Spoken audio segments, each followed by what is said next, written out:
Welcome to Hannah Channel. Today I finished watching Tales of Symphonia. I just had to write a review for this product. Let's take a look at the experience of my best friend. Synopsis. Tales of Symphonia, the animation. For Lloyd Irving, the only world that exists is Sylvarant, a doomed world in decline due to the failure of multiple Chosen. However, a new Chosen has been called upon, Colette, who was born as the Chosen of Sylvarant, and Lloyd's close friend and the object of his affections. Not only has she been called on to save their world, she also has to go on a pilgrimage to regenerate the mana and revive the elemental spirits so that Sylvarant might flourish again. Naturally, Lloyd and Genis join her on the Journey of Regeneration as Colette seeks to revive their dying world, only to find out that this journey is much more complex than anyone could have expected, including the truth of the World Regeneration itself. Review. Tales of Symphonia is, first and foremost, derived from the 2003-2004 GameCube exclusive of the same title. I say that because it's important to keep in mind that this 11-episode series is a video game adaptation first, and an original story second. Yet I found that those aren't mutually exclusive during my viewing of Tales of Symphonia, which is finally available legally for the first time on Crunchyroll. The show, much like its source material, is divided up into arcs: the Sylvarant arc, the Tethala arc, and the United World arc. These arcs get spread out across 11 episodes, telling a compressed version of the 80-plus hour JRPG's plot with some pacing adjustments and original elements blended in.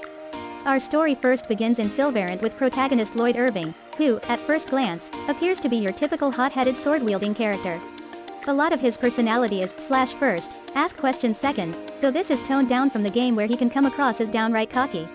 In the anime, Lloyd initially feels like a bold and brash teenage boy whose ideas of justice begin and end with using your power in the right ways, but he quickly has to confront how his actions often have serious ramifications, which allows him to develop into a more full-bodied character.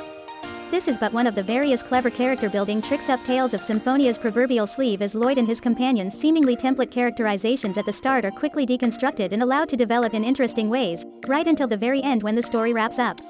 And that's what a lot of Tales of Symphonia is. It's cleverly subverting expectations even when it operates within well-worn tropes and settings of the genre. This is most apparent with Colette and Zelos, who are the series' two literal Chosen, humans born with special crystals that imbue them with the inherent right to save the world. While that might seem like typical JRPG tropes at play, Tales of Symphonia is quick to show the cruelty and brutality that such a role entails, as well as the intense loneliness of being set apart from humanity as part of a bigger plan. That's all elevated by the gorgeous animation, which at times is breathtakingly fluid and beautiful. Highlights include the fight scenes, of which there are plenty, as well as moments where Colette's angelic changes are depicted. Even general table-setting scenes between characters tend to look good, which is no small feat given that Tales of Symphonia started in 2007 and ended in 2012, nearly a decade ago. Then again, it's a Ufotable title. I'm not surprised that it still holds up in 2021, looking just as crisp as many notable late 2010s series. The score for this series also deserves mention. It's gorgeous, and perfectly suits the fantasy story of Symphonia. While not as memorable as the in-game OST, the music of this series feels right at home with the worlds of Sylvarant and Tethala. It's wondrously atmospheric, and at times, adds excellent emphasis to certain scenes to maximize their effectiveness and impact.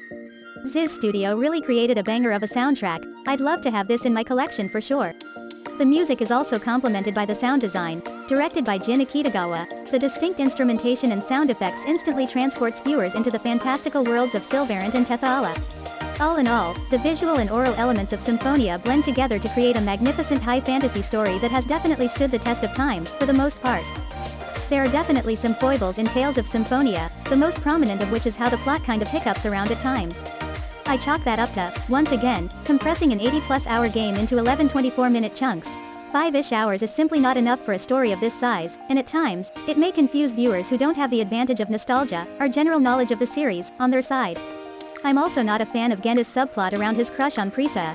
It pops up a lot in the first few episodes of the second arc, and feels shoehorned in considering the otherwise strong romance between the series' leads.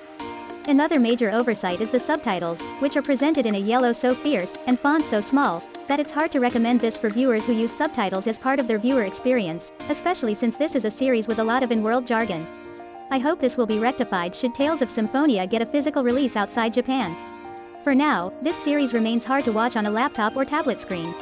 If you can stream it on a larger television, it's better, but this definitely feels like an avoidable hindrance in an era where we can, and should, strive to ensure the best quality for viewers who use subtitles. In many ways, it feels like a miracle that this series got a release at all outside of Japan, not to mention in winter 2021. Tales of Symphonia's time in the spotlight has come and gone, but in the wake of Tales of Arise's 2021 late summer release, it feels like a good time to revisit one of the most beloved titles in the larger Tales franchise. Admittedly, viewers coming from more modern Tales series games will probably find Tales of Symphonia a bit too heavy-handed in its message about discrimination. In that regard, it's a product of the middle through and through. However, I think that once you immerse yourself in the series, you'll realize how thoughtful it still is, and how resonant this story can still be. It's definitely a product of its time, but as blunt as the plot can be, there's still value to what it's trying to say. Ultimately, Tales of Symphonia is a rarity, a solid video game adaptation anime that feels satisfying. It's the kind of adaptation that both newcomers and existing fans of the series can get something out of. If you've played the video games at least once, you'll get enjoyment out of seeing how everything gets compressed into 11 episodes, for better or worse. If you're an anime-only viewer, you still get a satisfying story with enough meat to it that you very rarely feel lost. In fact, it might even encourage you to pick the game up on Steam, or if you want to go real retro, on the GameCube or Wii. In my opinion, it's good enough to be considered as one of the best video game adaptations to date. To be honest, the only other adaptation that I personally feel comes close to this is Spring 2021's The World Ends With You the animation, which, rocky start aside, ends up building to a satisfying conclusion.